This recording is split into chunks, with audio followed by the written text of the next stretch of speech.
Karibu kandi ndabaramukije kandi mu izina rya Yesu Kristo. Video y'uno munsi ndashaka ko tuvugana ku kintu. Ikintu nshaka kubabwira ni sinzi ko mwabiremarse, maze hafi imyaka 5 nandika amapost kuri Facebook. Sinzi ko mwabikurikiranye. Hari ukuntu ntavuga donc narandika mvuga ijambo ry'Imana mugabo uriko urabisoma omenga ni ivyiyumviro ndiko ndavuga, nta maverse nashirako donc ashigikira ivyo ndiko ndavuga, kuko nk'abantu benshi bavuga ubutumwa canke iki usanga kenshi bashirako amaverse. Kuwabikurikiranye neza, wakurikiranye amapost yanje neza, sinzi ko mwabibonye, hari ukuntu ntashirako amaverse. En tout cas sinashirako amaverse cyane buri post amashireko verse yishigikira ibyo nanditse canke iki. Nabikora exprès, nabigize exprès kandi nari niteze ko abantu bambaza mu commentaire ariko nta muntu yigeze ambaza. So iyi video ndashaka juste nsigure mvuga igituma nabikora gutyo. Impamvu niyi,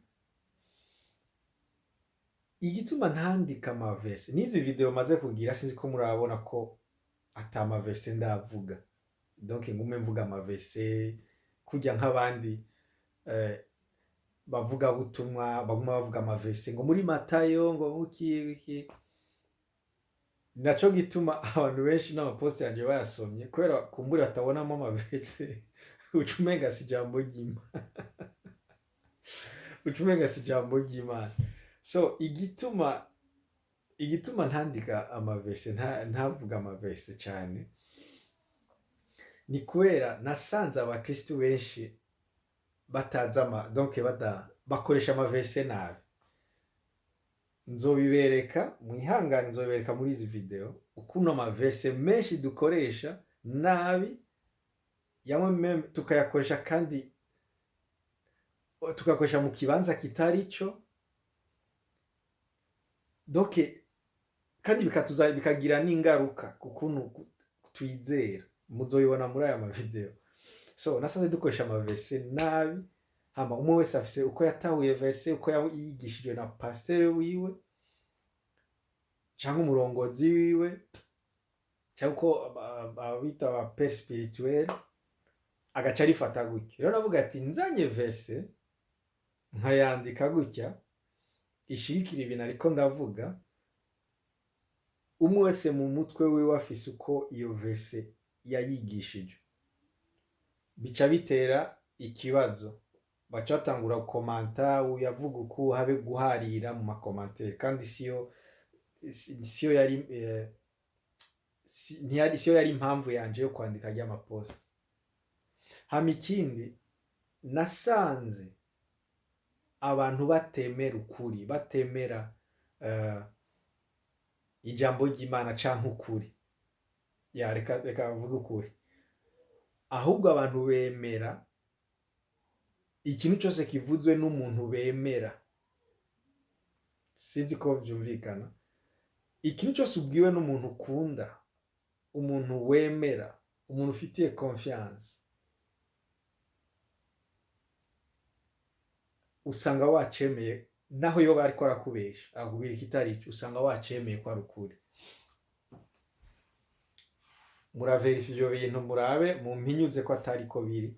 Ikintu cyose ubwiwe papa wawe, pasteur wawe, mama wawe, umugabo, umugore, umugenzi wawe ari akwegereye cyane, usanga wacemeye directement, ntunabaza ntunarondera kugira umenye ko ari ukuri, usanga wacemeye. Ico kintu muzogitohoza. Icya kabiri, ikintu iyo kivuzwe cyane kikavugwa n'abantu benshi, kikama kivugwa mu mitwe y'abantu, kirateba kigahinduka ukuri, naho kiba ari kinyoma, naho kiba atari ukuri, usanga ntibagifashe nk'ukuri. Ni naho benshi bazimirira. Rero ni naco gituma umuntu iyo ahagurutse gupinga cyangwa atemeranije n'ikintu abantu benshi bemera, bamubona nk'umusazi. bamubona nk'umusazi, bakwita amazina, bagira iki. Reka ndabaha akarorero, nk'ubu duhuye nawe muri ville, dufatagiye Bujumbura mu gisagara, tugahura nkakubwira ati ingo tugende iwanje ndaguha icupa, ukaza tukagenda dushitse imuhira, nkaca ndondera mu nzu ahantu hari ikidaje ca Primus canke ca Amstel, nkaca nza nkakiguha aho wicaye, nkabati arangira irya cupa akira. Twangira n'ikofi wari nkubita. Donc woba deshi uvuga ati Jiji, uragwaye mu mutwe, iri ryo cupa wanzanye ngaha kumpira icupa kubera iki? Abarundi mu Burundi inzoga twarakoresheje ijambo icupa cane dushaka kuvuga inzoga, ku buryo byinjiye mu vyiyumviro by'abarundi ko icupa ari inzoga, icupa egal inzoga. Uko rero niko n'ijambo ry'Imana bimeze. Abantu benshi hari byinshi twigishwa mu ma eglise atari ijambo ry'Imana. Hari byinshi tubwirwa, tuvuga mu ndimbo zacu z'Imana, tukaririmba, tukabwira abantu, kandi tubabwira ngo tuba tubabwira ijambo ry'Imana, ariko by'ukuri atari ijambo ry'Imana.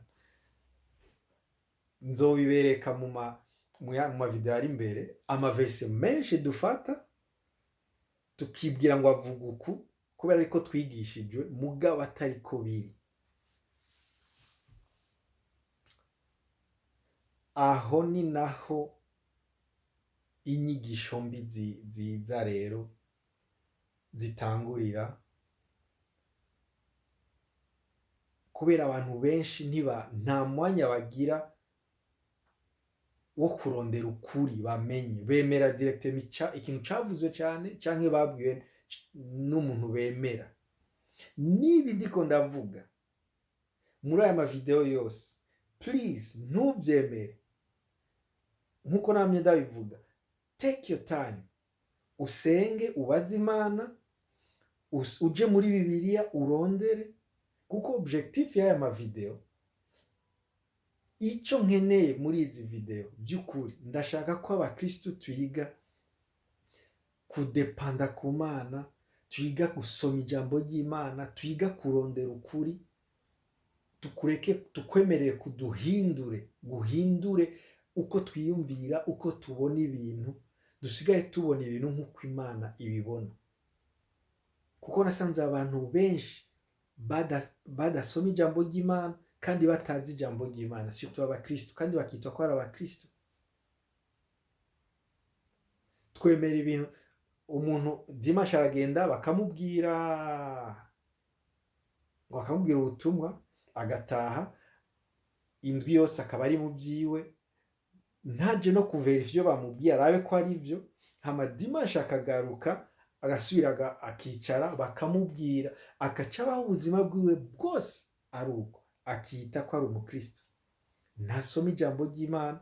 Pasteur avuze gutya, agende nawe asome arabe irya jambo. Nzobereka amaverse menshi dukoresha, ariko twakoresha nabi uko atari.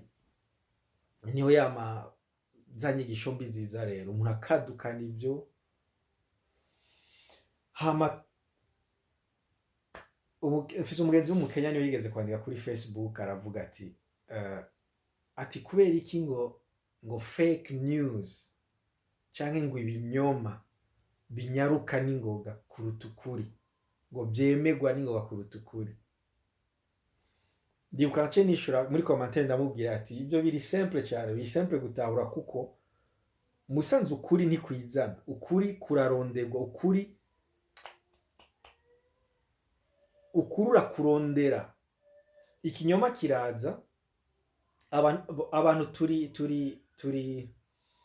turabanebwe, ntidushaka kurondera, ntidushaka gukora, ntidushaka gukoresha umutwe, ntidushaka gukoresha ubwenge Imana yaduhaye.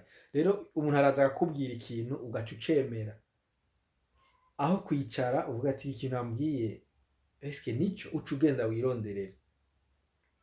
urabe by'ukuri ko bya bintu bakubwiye ko ari ukuri. Nico gituma abantu bemera ibintu byose babwiwe n'ibitari byo bagapfa kwemera. Nico gituma mu bihugu byinshi situ nk'iwacu muri Afrika dushobora kujana turi kumwe muri ville, dufate nka kominduru mvuga ati fata umusuma nka gutonga ku rutoki gutya, abantu bakaza bariruka bakagufata bakagukubita no kukwica bakakwica. Donc ntibazi ko ndiko ndababesha, ntibazi ko ibyo mvuze atari ibyo, aho kubanza kugufata bakubaze ati wamwivye iki, vyagenze iki. Donc barondere kwa kuri, bamenye ukuri, bashika bemera kubera juste amajambo navuze, nakoze ku ma emotion agaca duga, bagaca bagufata bakagukubita ngo wivye kandi utigeze wiba. Hari abantu benshi bapfuye gutyo, hari abantu benshi bafunzwe gutyo. Ndashaka ko tugiriye iyi habitude yo kurondera ukuri, kwiga kurondera ukuri. Hama ikindi muri culture yacu yo muri Afrika imeze gutya, umuntu wese akuruta, umuvyeyi wawe, umuautorite, umwigisha, umuntu wese ari hejuru yawe, ibyo avuga byose n'ukuri. Sinzi ko mbeshe, muri culture yacu muri Afrika niko biri. Umuntu wese akuruta, umuvyeyi wawe iki, umenye ikintu cyose avuze nico. Ikindi muri culture yacu kirazira questioninga, kirazira kugira critical thinking, gukritika ikintu ukabaza ati iki ni kiko gikorwa gutya, eske kuki gutya, donc ukibaza amakesyo. Muri culture yacu ibyo ntibiriho. Ni naco gituma iyo utanguye questioninga ibintu situ muri culture yacu, aho gucuba mubi bakubona nk'umuntu mubi. Naco gituma nk'ama poste nandika, natangiye kwandika kubijyanye n'abaprofete, wabona mu makomantere abantu abanyita amazina, abagira iki, arose ndababwiye ibyo banyandikira bamwe inbox. Kuko muri culture yacu ntidufise ico kintu cyo kubaza, kujija ibintu, kurondera. Kuko icyo umuntu akubwiye ifo kucucemera, ariko Bible sikwiri, siko Bible itubwira. Mu bisanzwe ukuri kwose gutegeza kuba challenged. Iyo wiyemera kuri mukuri, iyo wiyemera kuri kuvuga ukuri, hama ntiwemere ko bakubaza kuri ibyo uri kuravuga, babishire kuri test, ukuri kuba ari ukuri. Namba mumva ibi bintu mba ndiko ndavuga, nkumva ndavuga ngo Imana iraryoshe, ngo Imana ni nziza, ibiki n'ibiki, nuko narafashe time yo gutestinga Imana, gutestinga ijambo ryayo, ico ivuga cyose, nico yambwiye ku giti cyane. Iyo itabiprova ko ari ukuri, sindababesha, simba ndiko ndayivugira, nta n'umwanya nota. So ukuri n'ukuri ntiguhinduka. Nico gituma rero iyo uzi kuri mukuri ntuze kubigera utinya. Ukuri ijambo ry'Imana, ndiko mvuga ijambo ry'Imana, kuko ntirihinduka kandi ryamara itsinda. Hashaka hera imyaka ibihumbi n'ibihumbi. Raba example, kuva Yesu apfa baragerageje gushaka kunyegeza ukuri, kwica intumwa, kugira iki, gushika ino saha abizeye Kristo ni benshi cyane kandi n'ubu bacizeye. So ifoko tugira iyo culture yo gusoma ijambo ry'Imana, kurondera ukuri, apana juste kwemera ibyo ubwiwe ngo nuko nakari ngo ari pasteur wawe, canke ngo nuko wemera umuntu canke ukunda umuntu, hama ico avuze cyose ugaca ucemera naho kibari kitabara ukuri, canke ugasanga ari gukora ibintu bitari ibyo kubera umukunda, kubera umwemera, ugasanga uremeranije n'ibyo akora. So nitwiga kurondera ukuri, nitwiga guhagarara mu kuri,